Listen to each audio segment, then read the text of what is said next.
என்ன ஆச்சு இர்ஃபான் பதானுக்கு? 2025 ஐபிஎல்லுக்கான கமெண்ட்ரி பேனல்ல அவர் இடம்பெறாதது ஏன்? அப்படிங்கிற கேள்வி தொடர்ச்சியா எல்லாருக்குமே இருந்தது.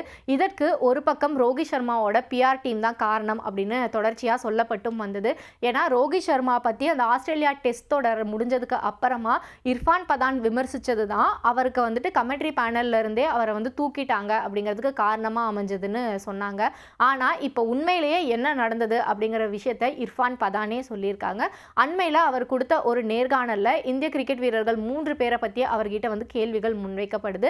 விராட் கோலி, ரோஹித் சர்மா, ஹர்திக் பாண்டியா. இதில் விராட் கோலியை பற்றி பேசும்போது 2020 விராட் கோலிக்கு வந்து ஒரு கஷ்டமான காலகட்டம் அப்படிங்கிறது இருந்தது. ஸோ இது எல்லா வீரர்களுக்கும் சாதாரணமான ஒன்று தான். இதை நிச்சயமாக விராட் கோலி கடந்து வந்துருவார் அப்படின்னு நானே அவருக்கு ஆதரவாக நிறைய பதிவுகளை வந்து போட்டிருக்கேன். ஆனால் காலங்கள் போக போக கிட்டத்தட்ட வந்து ஒரு 5 வருஷம் ஓடி போயிடுச்சு. ஆனால் அப்பவும் வந்து விராட் கோலினால் தன்னோட ஃபார்மை மீட்டெடுக்க முடியல. அப்படிங்கும்போது அவரை பற்றி நான் சில விமர்சனங்களை முன் வச்சேன். இது வந்து நிச்சயமாக தவறான ஒன்று கிடையாது அப்படின்னு சொல்லியிருக்காரு.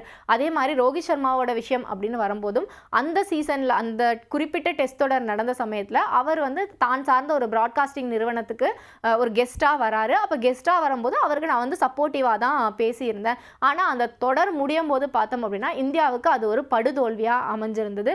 குறிப்பாக ரோஹித் சர்மா விளையாடின போட்டிகள் எதுலையுமே அவரால் ரன் குவிக்க முடியல.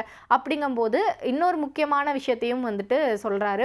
அது என்ன அப்படின்னு பார்த்தோம்னா அவர் வந்து அந்த கடைசி டெஸ்ட் கிரிக்கெட் போட்டியில் விளையாடாமல் நான் வந்து பெஞ்ச் பண்ணிக்கிறேன், எனக்கு பதிலாக வேறு யாராவது வீரரை யூஸ் பண்ணிக்கோங்க இப்படிங்கிற நிலைமைக்கு நீங்கள் வந்துட்டதுக்கு அப்புறமா எதுக்காக நீங்கள் தொடர்ச்சியாக டீமில் இருக்கணும் அப்படின்னு கேள்வியை முன் வச்சேன். இதுவும் வந்து தவறு கிடையாது. அடுத்ததாக ஹர்திக் பாண்டியா அப்படின்னு வரும்போது அவர் வந்து நான் விளையாடக்கூடிய பரோடா அணிக்காக விளையாடக்கூடிய ஒரு வீரர். ஸோ அந்த சமயத்துலேருந்தே எனக்கு ஹர்திக் பாண்டியாவை தெரியும். நான் வந்து தொடர்ச்சியாக அவருக்கு வந்து நிறைய சப்போர்ட் பண்ணியிருக்கேன். குறிப்பாக வந்து விவிஎஸ் லக்ஷ்மன் கிட்ட 2012 இவரை வந்து உங்கள் டீமுக்கு எடுத்துக்கோங்க அப்படின்னு ஐபிஎல்காக நான் ரெஃபர்லாம் பண்ணியிருக்கேன். ஆனால் இவரோட பேச்சை நான் கேட்காம போயிட்டேன், அது வந்து என்னோட மிகப்பெரிய தப்பு அப்படின்னு விவிஎஸ் லக்ஷ்மனே ஒரு முறை வந்து ஆன் ஏர்லேயே சொல்லியிருக்காரு. அந்த அளவுக்கு வந்து நான் வந்து ஹர்திக் பாண்டியாவுக்கு சப்போர்ட் பண்ணியிருக்கேன். அவர் வந்து மும்பை இந்தியன்ஸ் அணிக்கு மறுபடியும் வரும்போதும் நான் வந்து அவரை வந்து வெல்கம் தான் பண்ணேன். தொடர்ச்சியாக வந்து ஒரு 7 போட்டிகள் மோசமாக மும்பை இந்தியன்ஸ் அணிக்கு போகும்போதும் நான் ஹர்திக் பாண்டியா பக்கம் தான் நின்னேன். ஆனால் அதற்கு அடுத்து வர காலகட்டம் அப்படிங்கிறதுலையும் அவர் அப்படியே இருக்கும்போதும் டீமில் எந்த முன்னேற்றமும் இல்லை அப்படிங்கிற சமயத்தில் கண்டிப்பாக நான் அவரை வந்து விமர்சனம் தான் பண்ணேன். இந்த விமர்சனங்கள் பண்ணதில் எந்த தப்பும் இருக்கிற மாதிரி எனக்கு தெரியலை.